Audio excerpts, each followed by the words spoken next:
हमारी discussion last lecture में cost of capital पे हो रही थी। हमने कुछ उसकी इलस्ट्रेशंस देखी और एक क्वेश्चन मैंने चूज किया था, क्वेश्चन नंबर 1 आपसे डिस्कस करने के लिए। और वो भी चूज इसलिए किया था कि ये शायद क्वेश्चन कॉस्ट का नहीं था, ये वैल्यूएशन पे क्वेश्चन था। और हमने देखा है कि हमें सिलेबस में कुछ ना कुछ वैल्यूएशन को भी एग्जामिनर टच कर रहा है हमारे साथ। तो ये क्वेश्चन जो है ये भी वैल्यूएशन का क्वेश्चन था जिसको हमने डिस्कस किया। इसको डिस्कस करने की एक वजह ना सिर्फ ये थी कि वैल्यूएशन, बल्कि इसके अलावा इसमें एक और कॉन्सेप्ट था डिस्काउंटिंग का कि ग्रोइंग कैश फ्लोज जिसको हमने डील करना डीवीएम में सीखा था, उसमें डिले आ जाए तो उसे कैसे हम डील करते हैं।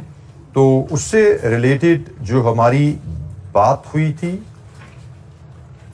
क्वेश्चन नंबर 1 को अगर हम रिकैप करें तो हमने जो कॉन्सेप्ट यहाँ पे सीखा था, ये उसका कॉन्सेप्ट है कि बेसिक फार्मूला हमने ये सीखा था कि अगर ग्रोइंग कैश फ्लोज परपेचुअली में जारी हो तो ये बेसिक फार्मूला है। इस फार्मूले को हम ऐसे भी मॉडिफाई कर सकते हैं और इस फार्मूले को हम ऐसे भी देख सकते हैं। ठीक है, ये बेसिक डीवीएम का फार्मूला था, can be written like this, can be presented like this. और यहां से फिर इस फार्मूले को हमने देख के क्या सीखा कि जब हम D1 को 1/ke माइनस g से मल्टीप्लाई करते हैं तो हमें प्रेजेंट वैल्यू 0 में मिल जाती है। D1 को 1/ke माइनस g से मल्टीप्लाई करें, हमें P प्रेजेंट वैल्यू 0 में मिलती है। इसी कॉन्सेप्ट के तहत अगर हमें यहाँ पे D1 नहीं D4 दिया जाएगा और D4 को हम 1/ke माइनस g से मल्टीप्लाई करेंगे तो जैसे 1 से 0 में जाता था, 4 से वैल्यू हमें 3 में मिल जाएगी।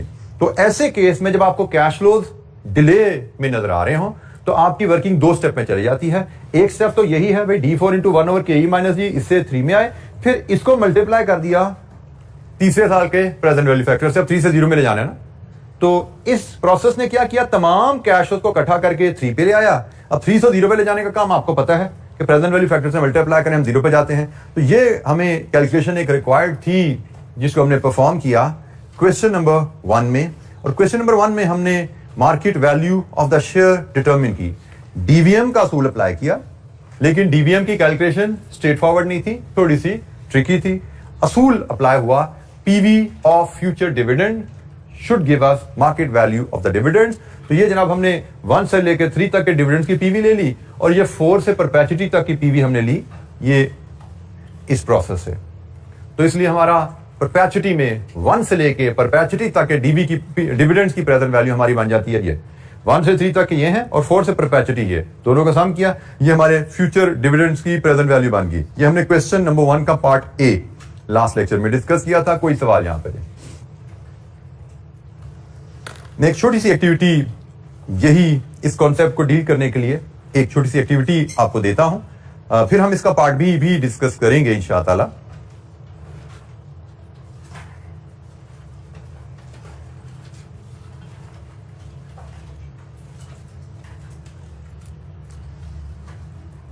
आपको एक कंपनी के ईयर वाइज डिविडेंड्स मैं आपको बता रहा हूं। ईयर 1, 2, 3, 4, 5, हम इसको रुपीज में ये डिविडेंड्स हैं जी, 10, 11, 9, 12 और 14 onwards dividends are dividend is expected to grow at 5% per annum in perpetuity. Cost of equity is 15% per annum. Estimate market value of share. ये एक छोटी सी इलस्ट्रेशन है शेयर की मार्केट वैल्यू डिटरमिन करने के लिए। मार्केट वैल्यू डिटरमिनेशन का असूल क्या है? PV of future dividend. आपको करना क्या है? PV of future dividend discounted eight के। आपको इसकी पीवी लेनी है, इसकी, ये 5 लादा कैश होता है, 5 की पीवी लादा लोगे और उसके बाद आप D6 कैलकुलेट करोगे। D6 से परपेचुइटी की पीवी अलहदा कैलकुलेट करोगे, जैसे हमने लास्ट लेक्चर में अभी मैंने प्रीव्यू करवाया, D4 से परपेचुइटी की निकाली थी। ठीक हो गया। सो 1 से 5 तक की पीवी अलहदा होगी, 6 से परपेचुइटी की पीवी लैदा होगी, इन सबको सम करोगे, that will be your market value of the share. तो जनाब कैलकुलेट कीजिए, कैलकुलेशन में मुझसे शेयर कीजिए।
जी 15% 1 ईयर फैक्टर यहां पे लाते जाएगा जरा हम, प्रेजेंट वैल्यू फैक्टर 15% 1 ईयर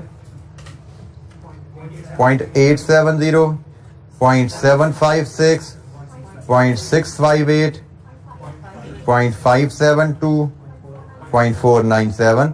तो जनाब ये तो मल्टीप्लाई करते जाएंगे 1 2 3 4 5, इसका तो मसला नहीं है, मसला है हमारा आगे जो हमने सीखना है असल में। तो अब जो सीखना है उसके लिए हमें चाहिए D6, तो D6 हमारा बनेगा 14 इंटू 1.05, ये D6 हो गया जी। इसका फैक्टर बनेगा D6 इंटू 1/15 माइनस 0.05 और इसको मल्टीप्लाई करेंगे हम 0.497 के साथ। लीजिए जी, ये आपकी मार्केट वैल्यू आपको मिल जाएगी यहां से, this will be your market value. ठीक है जी, ये मैंने कैलकुलेशंस आपके सामने रख दी है।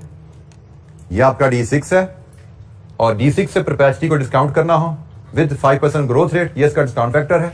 और D6 का मतलब वैल्यू मिलेगी इस फैक्टर की वजह से आपको 5 पे, 5 से 0 पे जाना है तो ये 5 के फैक्टर से मल्टीप्लाई किया, ये आपकी डिस्काउंटिंग आई। टोटल वैल्यू मुझे बता दीजिए यहाँ पे क्या है, टोटल मार्केट वैल्यू बताइए सारी कैलकुलेशन परफॉर्म करते हुए। टोटल मार्केट वैल्यू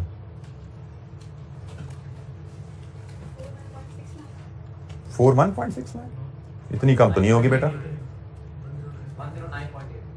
109.80 ये आपकी मार्केट वैल्यू आ रही है टोटल।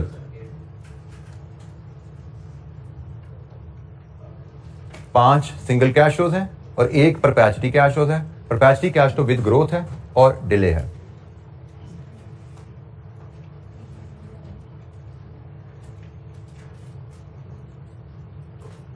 ये ठीक है जी वैल्यू, ओके। अच्छा जी, हमने ये जो ग्रोइंग कैश फ्लोज को डील करने की एक छोटी सी एक्टिविटी हमने लास्ट लेक्चर में एक सीखी थी क्वेश्चन नंबर 1 से, उसकी मैंने आपसे एक छोटी सी रिवीजन एक्टिविटी भी करवा दी आपको।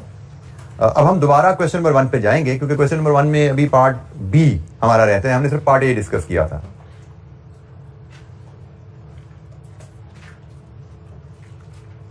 अच्छा जी, ये भी थोड़ा सा डिफरेंट क्वेश्चन है। डिफरेंट मैं इसको इसलिए कहूंगा कि हमारे स्कोप में इस पर बहुत ज्यादा बात नहीं हुई हुई, लेकिन अब ये एक चीज आ रही है तो इसलिए इसको थोड़ा सा हम सीखने की कोशिश करेंगे। ये क्या बात है? Assuming the Zimba PLC remains all equity financed and using the dividend valuation model, calculate the X dividend price per share at 30th September 20x0 if new investment does take place। अगर नई इन्वेस्टमेंट हो जाए तो फिर बताइए आपकी share price कहां जाएगी। तो जनाब नई इन्वेस्टमेंट हो जाए तो उसकी कहानी जो लिखी हुई है वो कहां पे है जी? यहां से शुरू हो रही है। If the investment were financed by a 1-for-3 right issue, it would enable share dividend per share to be increase to 21 on 30th September x0। 30th September x0 आज से 1 साल बाद की बात है, ऐसा ही है। 30th September x0 आज से 1 साल बाद की बात है क्योंकि आज की तारीख तो 30th September x1 x, आज की तारीख 30th September x0 है। हमें 30th September x1 का डिविडेंड दिया गया है, this is D1, this is D1 उसने कहा कि अगर आप इन्वेस्टमेंट करेंगे तो आपका D1 21 रुपए होगा, और the new investment is however riskier than the average of existing investment, as a result of which the company's overall cost of equity would increase to. नई इन्वेस्टमेंट के बाद कंपनी की कॉस्ट ऑफ इक्विटी 16% पे चली जाएगी। और sorry, जुमला मैं पिछला कंप्लीट नहीं कर सका। All future dividend would be increase by 4% per annum. तो जनाब ये आपकी जी है, ये आपकी केई है, और ये आपका D1 है। अगर आप इन्वेस्टमेंट कर दोगे तो उसने कहा जी अगर आप इन्वेस्टमेंट कर दोगे तो फिर शेयर प्राइस क्या बनती है 31 दिसंबर 20x0 को। तो 31 दिसंबर 20x0 को प्राइस बनेगी D1 ऑनवर्ड डिविडेंड की प्रेजेंट वैल्यू। तो ये D1 आपको अवेलेबल है। पार्ट बी, क्वेश्चन 1 का पार्ट बी अगर हम देखें, क्वेश्चन 1 का part B will be, it will be simply D1 over KE minus G। ये जी हमारा फॉर्मूला है। D1 गिवन है, KE गिवन है, G गिवन है। तो बताइए शेयर प्राइस कहां जाएगी? 175 rupees per share.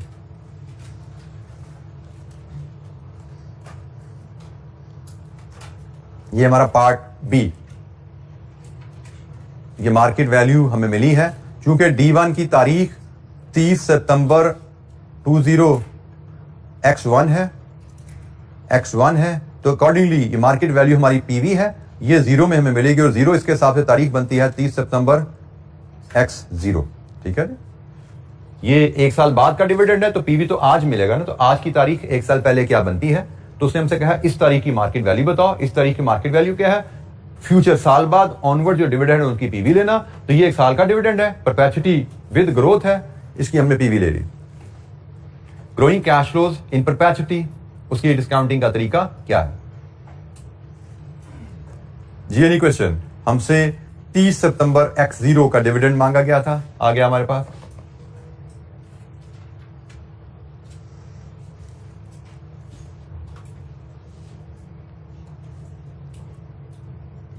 Part C, compare the market values with and without investment and determine whether the new investment should be undertaken. अब हमें बताना है यहां पे क्या हमें नई इन्वेस्टमेंट करनी चाहिए। अच्छा बेटा, ये अब एक फाइनेंशियल मैनेजमेंट का डिसीजन है। ठीक है, ये एक फाइनेंशियल मैनेजमेंट का डिसीजन है कि इन्वेस्टमेंट हमें करनी है कि नहीं करनी। तो फाइनेंशियल मैनेजमेंट डिसीजंस लेने के लिए आपको फाइनेंशियल मैनेजमेंट का बेसिक ऑब्जेक्टिव पता होना चाहिए, याद रखना है आपको। फाइनेंशियल मैनेजमेंट का ऑब्जेक्टिव याद है किसी को? Maximisation of share holders wealth. Maximisation of share holders wealth, ये फाइनेंशियल मैनेजमेंट का ऑब्जेक्टिव है। हमने मैनेजमेंट अकाउंटिंग भी पास में पढ़ी हुई है, वहां पे ऑब्जेक्टिव होता था maximisation of profits. Management accounting का ऑब्जेक्टिव होता था maximisation of profit. Financial management का ऑब्जेक्टिव होता है maximisation of share holders wealth. अच्छा जी, शेयर होल्डर्स वेल्थ के बारे में हमारी थोड़ी सी बात तो एनपीवी के सेक्शन में, कैपिटल इन्वेस्टमेंट अप्रेजल के चैप्टर में हुई। वहां पे हमने क्या बात की थी कि जब हम प्रोजेक्ट की फिजिबिलिटी करते हैं, प्रोजेक्ट की फिजिबिलिटी करते हुए जो एनपीवी आती है, वो एनपीवी हमें बताती है कि प्रोजेक्ट एक्सेप्ट करने के नतीजे में शेयर होल्डर्स वेल्थ में क्या चेंज आएगी। ये बात हुई थी ना हमारी।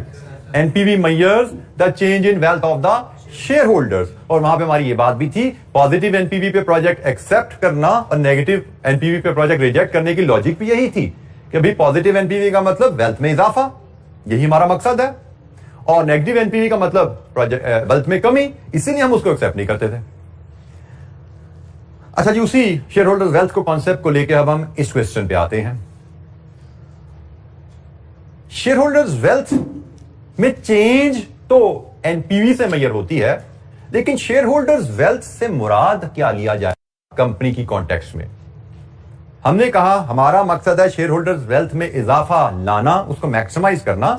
लेकिन मैं अगर कंपनी का फाइनेंस मैनेजर हूं तो क्या मेरे कंट्रोल में शेयर होल्डर्स की सारी वेल्थ है?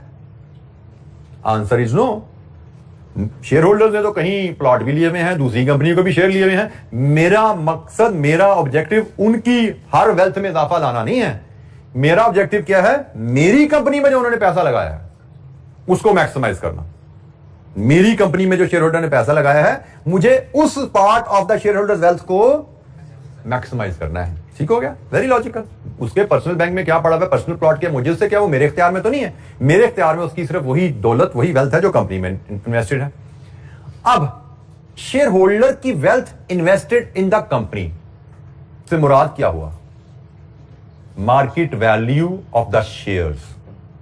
जब हम कह रहे हैं ना कि हमें शेयर होल्डर्स की वेल्थ को मैक्सिमाइज करना है, तो शेयर होल्डर्स वेल्थ को मैक्सिमाइज करने के लिए हमें शेयर होल्डर्स वेल्थ का मेजर पता होना चाहिए ना। शेयर होल्डर वेल्थ से मुराद क्या है, तो भाई शेयर होल्डर वेल्थ से मुराद है market value of the shares in my company. वो है मेरे सारे शेयर होल्डर्स की टोटल वेल्थ, मेरे सारे शेयर होल्डर्स की टोटल वेल्थ जो मेरी कंपनी में इन्वेस्टेड है, वो market value of the shares है। और मेरा मकसद है ऐसे फैसले करूं कि मार्केट वैल्यू में इजाफा आता जाए। जितनी शेयर की प्राइस बढ़ेगी, प्राइस इनटू शेयर्स, उतनी मार्केट वैल्यू ऑफ इक्विटी बढ़ती जाएगी। तो share holders wealth in my company, in any company, is represented by market value of equity. ठीक हो गया जी। तो हम एक जुमला यहां पे चले अपनी याद दहानी के लिए लिख लेते हैं। Share holders wealth in a company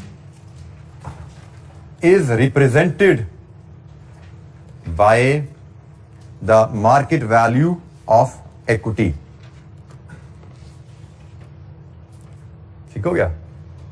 अब मैं दोबारा इसको अगर एक तो आपको दोबारा एनपीवी के क्वेश्चन से रिलेट करवाऊं। मैंने आपको कहा था कि अगर हम कोई पॉजिटिव एनपीवी का प्रोजेक्ट एक्सेप्ट करते हैं तो positive NPV mean increase in share holders wealth, और increase in share holders wealth means increase in market value of equity. ठीक हो गया। पॉजिटिव एनपीवी का प्रोजेक्ट लेने का मतलब मार्केट वैल्यू ऑफ इक्विटी में कंपनी का इजाफा हो जाएगा। शेयर होल्डर वेल्थ में इजाफा का मतलब मार्केट वैल्यू ऑफ इक्विटी में इजाफा है। अच्छा जी, अब हम दोबारा इस सवाल की तरफ आते हैं। ये एक बेसिक सा कॉन्सेप्ट देखने के बाद हमने इस क्वेश्चन में अभी तक देखा क्या है। इस क्वेश्चन में अभी तक हमने दो चीजें मेजर की हैं। एक, हमने इसमें कैलकुलेट की थी पार्ट ए में मार्केट वैल्यू पर शेयर बिफोर इन्वेस्टमेंट, ऐसा ही है। वो हमने कैलकुलेट की थी 148.90। फिर हमने पार्ट बी में कैलकुलेट किया मार्केट वैल्यू पर शेयर आफ्टर इन्वेस्टमेंट, ऐसे ही है जी। वो कितनी है 175। हमसे पूछा जा रहा है कि बताइए शेयर होल्डर्स वेल्थ में, हमसे पूछा जा रहा है क्या ये इन्वेस्टमेंट हमें करनी है। पार्ट सी का क्वेश्चन रिक्वायरमेंट क्या है, पार्ट सी की requirement compare the market values with and without the investment and determine whether the new investment should be undertaken। तो जनाब हमें शेयर प्राइस अवेलेबल है, यहां से हम मार्केट वैल्यूज बनाते हैं। तो मार्केट वैल्यूज बनाने के लिए इनको नंबर ऑफ शेयर से मल्टीप्लाई करो। तो विदाउट बिफोर इन्वेस्टमेंट हमारे पास नंबर ऑफ शेयर्स कितने हैं, before investment we have 15 million number of shares. तो हमारी value of equity rupees in million में कितनी है, 2233.5 मिलियन। और आफ्टर इन्वेस्टमेंट हमारे पास शेयर्स कितने हैं, आप ख्याल कीजिएगा। अब हम राइट इशू भी कर चुके हैं। इन्वेस्टमेंट जब करनी है तो इन्वेस्टमेंट के लिए पैसा लोगे ना शेयर होल्डर से, पैसा लेने के लिए राइट इशू करोगे। तो कितने हैं राइट इशू, 143, मतलब 5 मिलियन के शेयर इशू किए हैं। तो 15 प्लस 5 143 यही बनता है ना। तो कितनी बनी मार्केट वैल्यू 3500.00। तो जैसे सुनिएगा, हमने जब बिफोर इन्वेस्टमेंट, अभी इन्वेस्टमेंट के बारे में कोई बात नहीं हुई। आप शेयर होल्डर हो, अगर आप शेयर होल्डर हो, आपके जो पैसे कंपनी में इन्वेस्टमेंट है उनकी वैल्यू क्या है, this is the total value of your wealth. Agree, before investment this is the total value of your wealth. अब यहां से यहां तक जाने के लिए क्या आपको कंपनी में कुछ और वेल्थ डालनी पड़ी, डालनी पड़ी ना। यहां से यहां तक का सफर खुद ब खुद तो नहीं हो गया, आपको कंपनी में और वेल्थ डालनी पड़ी। पहले जो शेयर खरीदे हुए थे ना आपने, उसके लिए आपने जो भी पैसे डाले उनकी वैल्यू ये है। लेकिन यहां से यहां तक जाने के लिए आपको फर्दर इन्वेस्टमेंट करनी पड़ी। और वो फर्दर इन्वेस्टमेंट कितनी है, further investment by share holder, वो है जी 5 मिलियन शेयर्स। किस प्राइस पे, राइट शेयर किस प्राइस पे है जी, वो बताया गया क्वेश्चन में पैसे राइट शेयर्स तो उसने नहीं बताया, लेकिन उसने प्रोजेक्ट के लिए कितने पैसे चाहिए ये तो बता दिए ना। कितने पैसे चाहिए प्रोजेक्ट के लिए? पहले पैराग्राफ की लास्ट लाइन 500 मिलियन। ठीक है जी, 500 मिलियन तो उसने बता दिए। इसका मतलब आपने प्रोजेक्ट से पहले आपकी वेल्थ कंपनी में इतनी थी, आपके जो शेयर्स कंपनी इन्वेस्टमेंट थे उनकी वैल्यू इतनी थी। आपने इस वैल्यू को बढ़ाने के लिए अपने वेल्थ में इजाफे के लिए 500 मिलियन और डाल दिया। 500 मिलियन और डालने के बाद आपकी टोटल वेल्थ जो कंपनी में चलेगी वो कितनी होगी? 2733.5। 500 डालने से पहले आपकी वेल्थ कंपनी में कितनी थी? आपने मजीद 500 डाले, आपकी वेल्थ इतनी होगी। और जब आपने 500 डाल दिए तो शेयर कहां पे चले गए? इसका मतलब इंक्रीज इन वेल्थ आपको मिल गई कितनी? 766.5। तो आप बोलिए आपको 500 मिलियन डालना है कि नहीं डालना? जो डिसीजन इज यस, हमें 500 मिलियन इन्वेस्ट करना है, क्योंकि 500 मिलियन इन्वेस्ट करने का नतीजा क्या है? ये एडिशनल बेनिफिट। हमारी कंपनी में पहले जो शेयर्स हैं उनकी वैल्यू ये थी, फिर कंपनी ने कहा जी 500 दें, आपका कुछ फायदा होगा। हमने देखा कि अगर हम 500 देते हैं तो हमारी कंपनी में शेयर्स की वैल्यू 3500 पे चली जाएगी। 2200 पे खड़े हैं, 500 डालेंगे, वैल्यू 3500 पे चली जाती है। इसका मतलब इस इन्वेस्टमेंट में हमें इतना फायदा है, हमारी वेल्थ में इतना इजाफा है। और अगर थोड़ा समझना चाहो, सोचना चाहो, रिलेट करना चाहो, तो भाई ये 500 मिलियन किसी प्रोजेक्ट की इनिशियल इन्वेस्टमेंट है और ये उस प्रोजेक्ट की एनपीवी है। NPV measures increase in wealth. अब ये इजाफा जो है इसमें कंपनी का तो कोई कमाल नहीं है ना। ये 500 तो मैंने खुद इन्वेस्टर ने डाले है ना, इसमें तो प्रोजेक्ट का कोई कमाल नहीं है। तो इन्वेस्टर ने कंपनी को पैसे दिए। कंपनी का कमाल इंक्रीज इन वेल्थ वो ये है। ये तो सिर्फ शेयर होल्डर की वेल्थ की पॉकेट बदली है। उसके बैंक से निकल के कंपनी के बैंक में पैसे डाल दिए, उसने शेयर बाय कर लिया ना, उसने अपने बैंक से पैसे निकाले, कंपनी को पैसे दे दिए। तो ये तो शेयर होल्डर ने सिर्फ वेल्थ की पॉकेट बदली कि पर्सनल पॉकेट से कंपनी की पॉकेट में डाले। ये वेल्थ में इजाफा नहीं है। वेल्थ में इजाफा ये है कि भाई ये 500 कंपनी को दिए, कंपनी इस प्रोजेक्ट से कोई इनिशियल इन्वेस्टमेंट फाइनेंस करेगी इसी प्रोजेक्ट की, तो उस प्रोजेक्ट की एनपीवी शायद ये है। तो ये वैल्यू ऑफ इक्विटी और एनपीवी का बड़ा ब्रीफ सा रिलेशनशिप मैंने आपसे शेयर किया। पॉसिबली हम जैसे अगर बात करें तो पॉसिबली क्या, यकीनन शायद this is NPV of the project, positive NPV of the project being financed through 500 million. ये 500 मिलियन से जो प्रोजेक्ट फाइनेंस हो रहा है ये वो है। जी भाई, शेयर की प्राइस इंक्रीज होता है उसका वो इंक्रीज इन वेल्थ है, लेकिन अगर शेयर होल्डर को डिविडेंड दिया जाता है तो इंक्रीज इन वेल्थ नहीं है। वो सिर्फ पॉकेट, जो शेयर होल्डर को जो डिविडेंड दिया जाता है वो सिर्फ पॉकेट चेंज हुई है। कंपनी की जेब से पैसा निकल के शेयर होल्डर की जेब में चला गया। बिल्कुल नहीं। अगर कंपनी न्यू शेयर इशू करती है और वही शेयर होल्डर उसी डिविडेंड से वो नए शेयर खरीद लेता है तो वो इंक्रीज इन वेल्थ है। अगेन पॉकेट चेंज हुई है। आप बताओ ना, वेल्थ में आपने, कंपनी ने शेयर होल्डर को पैसे दिए, कंपनी के बैंक में पैसे पड़े हुए थे, कंपनी ने डिविडेंड की सूरत में शेयर होल्डर को दे दिए। अब शेयर होल्डर, कंपनी भी तो शेयर होल्डर किया, तो सिर्फ कंपनी की जेब से निकल के शेयर होल्डर की जेब में आए। जो शेयर होल्डर इससे को अमीर हो गया? नहीं, सिर्फ कैश की पॉकेट बदली है। कंपनी भी शेयर होल्डर की है, वहां से निकल के उसके पर्सनल बैंक में पैसे चले गए, कोई फर्क नहीं पड़ा। फिर अगर कंपनी राइट शेयर इशू करती है और शेयर होल्डर उसी पैसे से राइट शेयर बाय कर लेता है, तो वो पैसे दोबारा कंपनी के जेब में पहुंच गए। शेयर होल्डर की वेल्थ में इजाफा नहीं हुआ। वेल्थ में इजाफा कब आएगा? जब कंपनी उस पैसे से कोई प्रोजेक्ट करेगी। कंपनी उस पैसे से कोई प्रोजेक्ट करेगी और प्रोजेक्ट की एनपीवी पॉजिटिव होगी, फिर शेयर होल्डर वेल्थ में इजाफा आएगा। नहीं तो डिविडेंड देना, पैसे लेना, उससे वेल्थ में इजाफा नहीं आया। जैसे ये कंपनी ने 500 लिए शेयर होल्डर से, इससे शेयर होल्डर की वेल्थ में इजाफा आ गया। सिर्फ पैसे लेने से इजाफा नहीं हुआ, शेयर होल्डर के पर्सनल बैंक से पैसे निकल के कंपनी के बैंक में पहुंच गए। तो शेयर होल्डर की वेल्थ इस बैंक में पड़ी है, उस बैंक में पड़ी है, वेल्थ तो वहीं की वहीं खड़ी है।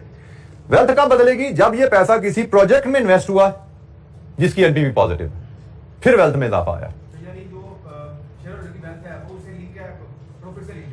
अगर कंपनी अगर इंक्रीज करती है अपना प्रॉफिट को फायदा होता है तो शेयर होल्डर को भी फायदा होगा कि वेल्थ इंक्रीज होगी। हम कह सकते हैं कि शेयर होल्डर्स की जो वेल्थ है वैल्यू ऑफ इक्विटी से लिंक है, ठीक है। और वैल्यू ऑफ इक्विटी हमारा बड़ा डिटेल टॉपिक है, सीफए पे बहुत ज्यादा इस पे बात होगी। यहां पे बड़ा ब्रीफ सी हमें यहाँ पे उसने टच कर दिया, तो मैंने ब्रीफली आपको बता दिया। वैल्यू ऑफ इक्विटी जो वैल्यू ऑफ इक्विटी है वो डिपेंड करती है कंपनी की फ्यूचर परफॉर्मेंस पे।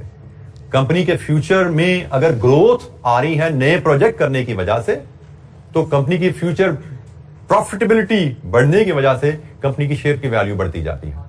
ठीक है, जब भी आप नए प्रोजेक्ट करते हो, नए प्रोजेक्ट की वजह से बेसिकली फ्यूचर के आपके रिटर्न्स बढ़ जाते हैं ना, तो वो फ्यूचर रिटर्न्स बढ़ने की वजह से आपका शेयर महंगा हो जाता है। कि पहले वो रिटर्न कम देता था, उसकी वैल्यू कम थी, अब नया प्रोजेक्ट करने की वजह से वो ज्यादा रिटर्न देगा, तो भाई जो एसेट ज्यादा रिटर्न देता है वो ज्यादा वैल्यूएबल है ना, जो एसेट कम रिटर्न देता है वो कम वैल्यूएबल है। तो जो शेयर ज्यादा फ्यूचर में डिविडेंड देता है देगा, उसकी वैल्यू ज्यादा है, जो शेयर कम डिविडेंड देगा उसकी वैल्यू कम है। लेकिन डिटेल जैसे मैंने कहा, और ये बहुत एडवांस टॉपिक है हमारा शेयर वैल्यूएशन का CFA 4 में, यहां पे एज अ हेडिंग हमारे सिलेबस में बिजनेस वैल्यूएशन नहीं है, लेकिन चूंकि कॉस्ट ऑफ कैपिटल में एक टूल यूज होता है डिविडेंड वैल्यूएशन मॉडल, जो कि बेसिकली शेयर वैल्यूएशन मॉडल है, तो indirectly basics of share valuation हमारे स्कोप में आ गया, जिसपे एक बड़ा डिसेंट अच्छा क्वेश्चन है, जिसको लॉजिकली आप समझ लें तो काफी है। इसके अलावा मैं नहीं चाहूंगा कि मैं और डेप्थ में लेके जाऊं। यही कॉन्सेप्ट को आप जो हमने इस क्वेश्चन में सीखा है, इतना ही अगर आप ऑब्जर्व रखें इस क्वेश्चन को, तो यही कॉन्सेप्ट की हद तक ठीक है। बाकी हमारे पास क्वेश्चन कॉस्ट ऑफ कैपिटल के हमें उन्हीं को देखना है। अच्छा, इस क्वेश्चन बैंक में एक गलती आपके साथी ने अभी मुझे नोट करवाई, वो भी आप जरा देख लीजिए, क्योंकि मुझे लगता है कि वो क्वेश्चन मैंने ये क्वेश्चन बैंक बनाते हुए कुछ क्वेश्चन मैंने ICAP से भी पिक किए, बल्कि इस बैंक में ज्यादा क्वेश्चन शायद ICAP के ही हैं। इसमें जो क्वेश्चन नंबर 5 है ना, इसमें मुझे थोड़ा सा मेरा डिसएग्रीमेंट है। ये वैक का क्वेश्चन है और इसमें उसने आपसे मार्केट वैल्यूज भी कैलकुलेट करवाई हैं और उसने कॉस्ट ऑफ इक्विटी भी कैलकुलेट करवाई है।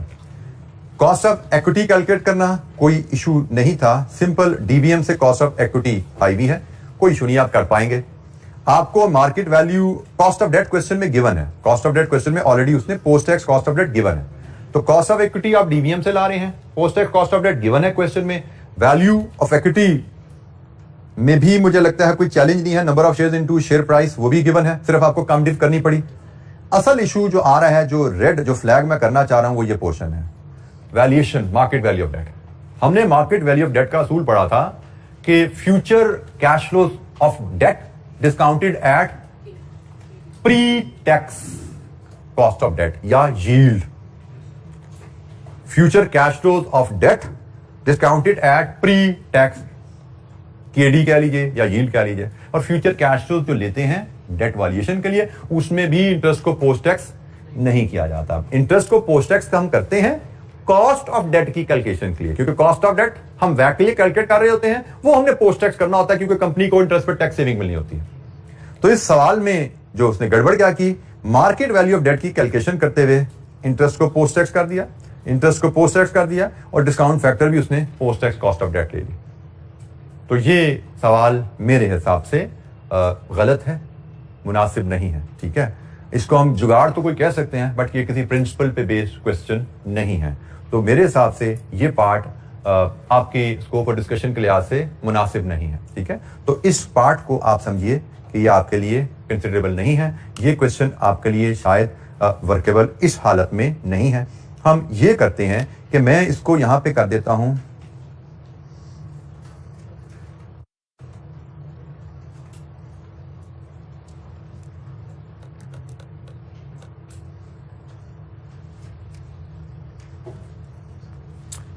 मुझे लगता है शायद इस क्वेश्चन को डूएबल बनाने के लिए आपको यहां पे market value of bond given होनी चाहिए थी। आपको यहां पे market value of the bond given होनी चाहिए थी, या market value of the debt given होनी चाहिए थी। यहां पे उसने कहा जी 30 आपकी बुक वैल्यू है, तो मुझे लगता है कि इस क्वेश्चन में हम market value of the bond भी गिवन कर देते। Let's assume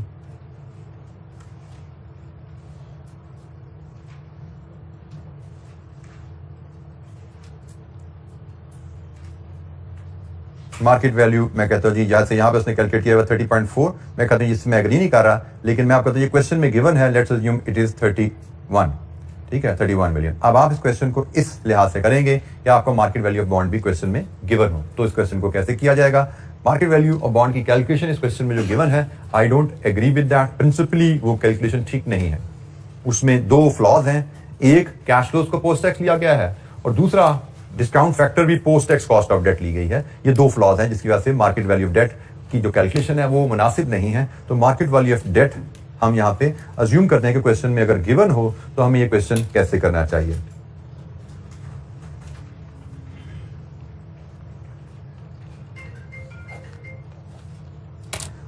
ji any question, कोई सवाल?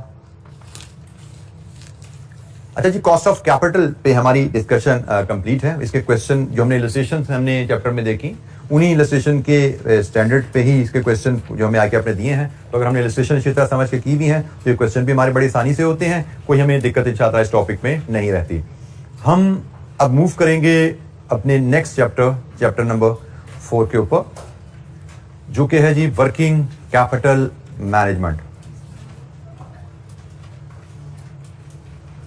चैप्टर नंबर 4 हमारा है जी वर्किंग कैपिटल मैनेजमेंट। ये जिसका पास्ट पेपर एनालिसिस हम पीछे से जो चैप्टर कवर करके आ चुके हैं। उसके बाद वर्किंग कैपिटल मैनेजमेंट में हम जब मॉडल पेपर देखते हैं तो सिर्फ 1.5 मार्क्स मिलते हैं वहां पे, लेकिन स्प्रिंग 22 में इस पे 10 मार्क का क्वेश्चन हमें आया हुआ है सेक्शन बी में। So we can expect MCQs, जैसे मॉडल पेपर में एक सिर्फ एमसीक्यू 1.5 नंबर का आया, और we can have a long question, जैसे स्प्रिंग 22 में हमें लॉन्ग क्वेश्चन आया 10 मार्क्स का। So we should be prepared for both. So working capital management का चैप्टर, ये चैप्टर कभी भी कैप लेवल पे नहीं पढ़ाया गया। जिसका कॉस्ट ऑफ कैपिटल के बारे में मैंने कहा, जो हमने पिछला चैप्टर पढ़ा वो भी कैप लेवल पे कभी नहीं पढ़ाया गया। इसी तरह ये चैप्टर भी कैप लेवल पे कभी नहीं पढ़ाया गया। ये chapter historically CA final level पे मैनेजमेंट अकाउंटिंग का एक टॉपिक, एक सब्जेक्ट होता था हमारा 2017-18 तक। पुरानी स्कीम में मैनेजमेंट अकाउंटिंग का एक सब्जेक्ट था। ये टॉपिक उसका एक अहम टॉपिक होता था। फिर नई स्कीम आई तो ये टॉपिक सीफैप 4 में डाल दिया गया। वर्किंग कैपिटल मैनेजमेंट का टॉपिक सीफैप 4 में डाल दिया गया नई स्कीम में 2018 में। अब 2022 में 21 में जो चेंज आया है, इस चेंज में इस टॉपिक को बीएफडी से निकाला गया है और स्कैफ 6 जो नया सब्जेक्ट बनाया जा रहा है इसको यहां पे प्लेस किया गया है। बीएफडी से इस नई स्कीम में बेसिकली 4 टॉपिक्स निकाले गए हैं, जिसके वजह से बीएफडी का सिलेबस जरा रैशनलाइज हुआ है। लेकिन इस टॉपिक को यहाँ पे हम लाए हैं, लेकिन ये टॉपिक यहाँ पे उस लेवल का तो नहीं आया जैसे हम सीए में फाइनल में पढ़ते होते थे। इंट्रोडक्टरी लेवल का है, बड़ा बेसिक सा टॉपिक है, कोई एडवांस टॉपिक नहीं। जैसे कॉस्ट ऑफ कैपिटल मैं समझता हूँ एक एडवांस लेवल टॉपिक है, डिस्कशन उसमें ऐसे है जैसे मार्केट वैल्यू की, कॉस्ट ऑफ कैपिटल की। ऑल्दो उसको भी हमने बहुत डिटेल में डिस्कस नहीं किया, उसकी भी डिटेल यहाँ पे जैसे हमने मे भी 4-5 घंटों में पढ़ लिया, सही फैम में जाओगे कॉस्ट ऑफ कैपिटल आप दोबारा पढ़ोगे और शायद 12-15 घंटों में पढ़ोगे, 18 घंटों में पढ़ोगे। वैल्यूएशन पे अलग से 18 घंटे लगने हैं। मैंने आपको वैल्यूएशन भी बीच में थोड़ी सी बता दी, कॉस्ट ऑफ कैपिटल भी थोड़ा बता दी। तो हमें सिर्फ इंट्रोडक्शन टू दीज टॉपिक्स ही है। तो वर्किंग कैपिटल भी हमारा बहुत ज्यादा डिटेल में डिस्कशन नहीं होने वाली, इंट्रोडक्शन की हद तक ही आप समझिए रहेगा। बहुत ज्यादा टफ क्वेश्चन हम इसमें एक्सपेक्ट नहीं कर रहे होंगे इंशाअल्लाह। स्टार्टिंग विथ वर्किंग कैपिटल की डेफिनेशन जो आपने पढ़ी भी है। आप लोग वर्किंग कैपिटल की टर्म से फेमिलियर हैं, एम आई राइट? और आपने वर्किंग कैपिटल को अभी तक जो पढ़ा हुआ है that is current assets less current liability, ऐसे ही पढ़ा हुआ ना। लेकिन ये वर्किंग कैपिटल बताता क्या है, शायद ये आपको फाइनेंशियल अकाउंटिंग में नहीं सिखाया जाता। ये फाइनेंस में आपको बताया जाएगा ये वर्किंग कैपिटल जो current asset minus current liability से जो वैल्यूज आती हैं ये है क्या। सबसे पहली चीज जो आपको चीज समझनी है कि जो फिगर हम कैलकुलेट करते हैं current asset minus current liability, for example current assets हमारे 200 के हैं, करंट लायबिलिटीज हमारी 100 की है, तो वर्किंग कैपिटल हमारा आया से 100 का। ये जो 100 का वर्किंग कैपिटल है, पहली बात इसका साइज ऑर्गेनाइजेशन की लिक्विडिटी को इफेक्ट करता है। अगर आपका वर्किंग कैपिटल ये वैल्यू कम होती जाएगी, इसका मतलब company is getting into liquidity problem. अगर ये वैल्यू ज्यादा है, इसका मतलब company does not have any liquidity problem. In other word company has excessive liquidity. तो size of the working capital liquidity position of the company का एक बड़ा अहम डिटर्मिनेंट है। और हम लिक्विडिटी जब कहते हैं, liquidity of company is good, liquidity company is bad, liquidity company is excessive, what is meant by the liquidity of the company? कोई बता सकता है लिक्विडिटी ऑफ द कंपनी से क्या मुराद है?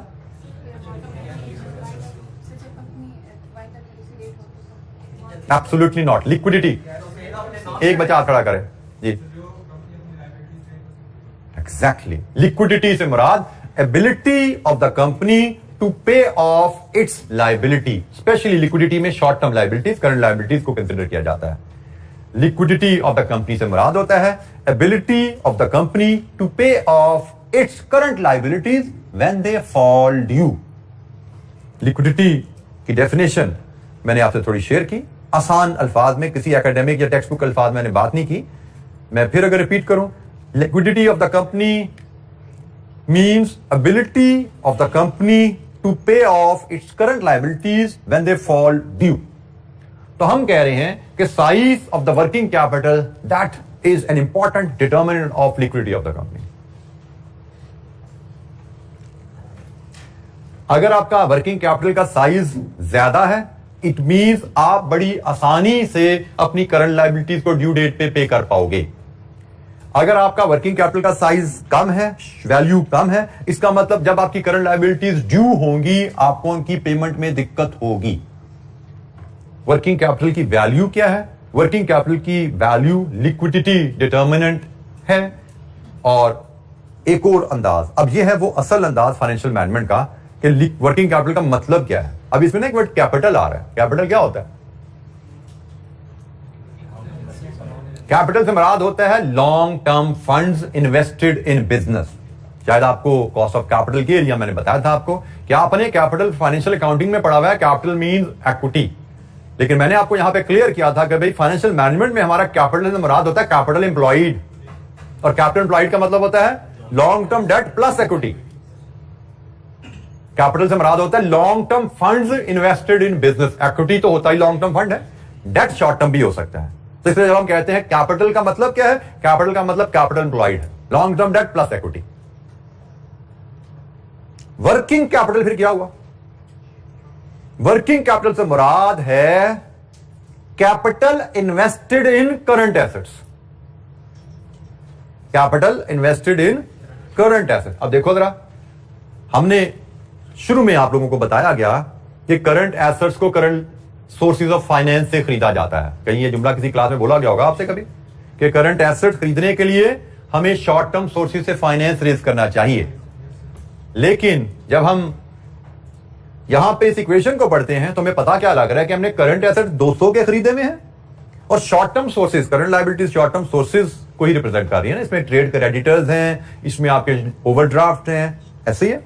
तो हमें पता लग रहा है कि हमने 200 के करंट एसेट्स खरीदे हुए हैं, लेकिन हमने जो शॉर्ट टर्म सोर्स से फाइनेंस लिया वो सिर्फ 100 का है। इसका मतलब बाकी 100 कहां से आया? कैपिटल। तो वर्किंग कैपिटल से मुराद the amount of current assets finance using long term sources of finance, और long term source of finance को हम कैपिटल कहते हैं। तो वर्किंग कैपिटल इन शॉर्ट क्या हुआ? Capital invested in current assets. In simple words working capital क्या है? Capital invested in current assets. Calculation की इक्वेशन वही है जो आपने बचपन में सीखी हुई है, current asset minus current liabilities. लेकिन ये 100 रुपया बता क्या रहा है?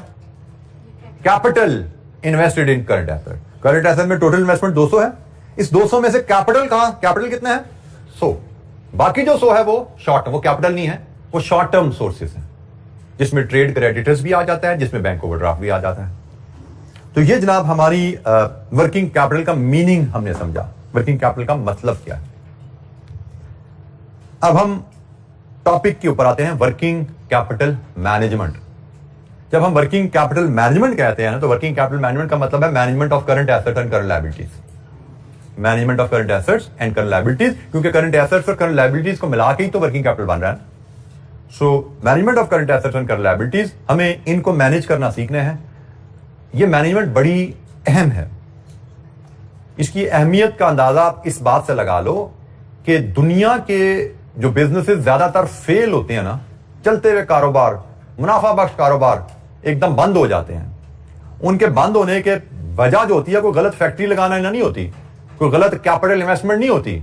उनके बंद होने, ज्यादातर बिजनेसेस के बंद होने की वजह होती है poor working capital management. Current assets और करंट लायबिलिटीज को सही तरह मैनेज नहीं किया। अब मैनेजमेंट से मुराद क्या है, कैसे मैनेज करना है, वो हम ब्रीफली यहां पे सीखेंगे। हमारे सिलेबस में बहुत ज्यादा डिटेल डेप्थ यहां पे नहीं है, हमें ओवरव्यू इस टॉपिक का लेना है। कुछ बेसिक छोटी छोटी सी कैलकुलेशन भी हम बीच में इन्वॉल्व करेंगे।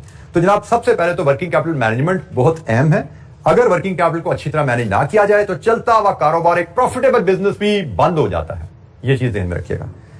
तो अच्छा, फिर हमें वर्किंग कैपिटल मैनेजमेंट जरूरी बहुत है, लेकिन उसके ऑब्जेक्टिव क्या हैं? हम क्या हासिल क्या करना चाहते हैं वर्किंग कैपिटल मैनेजमेंट से?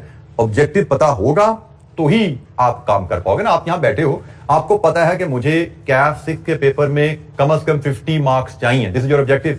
फिलहाल शॉर्ट टर्म बात करें तो उसके हिसाब से आप तैयारी कर रहे हो। अगर आपको 5 मार्क्स ही ना पता होते, जैसे हमें नहीं पता होता था, फिर भी हमने हासिल कर लिया था ऑब्जेक्टिव, मुश्किल होता है लेकिन हमें बस फिर सूरत में जब टारगेट नहीं पता होता तो हम जब पढ़ते थे तो हम कहते थे भाई इसका मतलब बेस्ट करना है, बेस्ट से बेस्ट मार्क्स लेने हैं।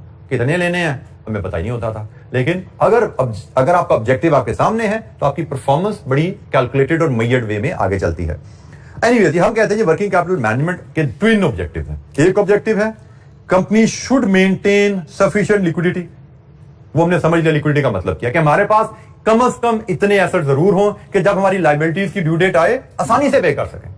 We should maintain sufficient liquidity, this is objective number 1। और सेकंड ऑब्जेक्टिव है तो भाई कारोबार चलाना है तो प्रॉफिट भी तो कमाना है। सिर्फ लायबिलिटियां नहीं पे करने के लिए कारोबार कर रहे, मुनाफा कमाने के लिए पे कर रहे हैं। इन दोनों ऑब्जेक्टिव्स को यहां रखा क्यों जाता है? सफिशिएंट लिक्विडिटी से मुराद आपके पास सफिशिएंट करंट एसेट्स होने चाहिए, क्योंकि हमने कहा लिक्विडिटी का मेजर क्या है, ये इसको बढ़ाने को लिक्विडिटी कहा जा रहा है। वैल्यू ज्यादा रखो। इसको बढ़ाने का मतलब क्या है? इसको बढ़ाओ, करंट एसेट बढ़ाओ। और करंट एसेट क्या है? Stocks, cash. भाई करंट एसेट स्टॉक्स है या कैश है, they need funds. Debit side पे एसेट डेबिट होगा तो क्रेडिट साइड पे भी तो कुछ क्रेडिट होगा ना। वो क्रेडिट आपका लोन होगा, वो क्रेडिट आपका इक्विटी भी हो सकता है, लॉन्ग टर्म लोन या इक्विटी। तो हम कहते हैं जी पहला ऑब्जेक्टिव है लिक्विडिटी बढ़ाना। लिक्विडिटी बढ़ाने के लिए हमें एसेट्स को बढ़ाने की जरूरत है, और एसेट्स को बढ़ाएंगे, लिक्विड तो हम हो गए, लेकिन एसेट्स को बढ़ाएंगे तो क्रेडिट साइड पे लोन भी तो बढ़ जाएगा, फंड्स भी तो बिजनेस में ज्यादा आ गए ना। और जब लोन बढ़ गया तो प्रॉफिट नीचे चला जाएगा। तो हमने कहा जी हमने लिक्विडिटी बढ़ानी है लेकिन प्रॉफिट भी बढ़ाना है। And these two objectives they have conflict, इनका कॉन्फ्लिक्ट है आपस में। तो वर्किंग कैपिटल ऑब्जेक्टिव्स क्या है? 1, 2, और अहम चीज इनका आपस में कॉन्फ्लिक्ट है, इनको बैलेंस करना पड़ेगा। इट्स जस्ट लाइक जैसे हमने ऑर्डरिंग कॉस्ट होल्डिंग कॉस्ट में कॉन्फ्लिक्ट देखा था ना। एक को बढ़ाते तो दूसरी गिर जाती थी, इसको गिराते तो ये बढ़ जाती थी। वो भी एक कॉन्फ्लिक्ट है ना। तो हमने कहा दोनों चीजें हमने हासिल करनी है, हमने दोनों को काम करना है, लेकिन कॉन्फ्लिक्ट था। यहां पे भी लगभग वैसी ही बात है कि हमने लिक्विडिटी भी मेंटेन करनी है, हमने प्रॉफिटेबिलिटी भी मैक्सिमाइज करनी है, लेकिन इन दोनों मसलों को इकट्ठा चलाना बड़ा मुश्किल है। इसका मतलब we will have to learn some techniques, tool to strike balance करना ना हमने, कि भाई ये भी रहे और ये भी रहे। इसकी तरफ तवज्जो करेंगे तो प्रॉफिट्स डाउन होना शुरू हो जाएंगे, और प्रॉफिट बढ़ाने के लिए आप लोन कम करोगे तो इन्वेस्टमेंट कम हो जाएगी करंट एसेट में, लिक्विडिटी इश्यूज आ जाएंगे। तो ये हमारा ऑब्जेक्टिव है। इस ऑब्जेक्टिव को कैसे हासिल करना है, क्या चीजें डिस्कस करनी है, उस पर इंशाअल्लाह हम कल बात को आगे लेके चलेंगे। आज के लिए इतना ही इंशाअल्लाह। Thank you. अस्सलाम वालेकुम।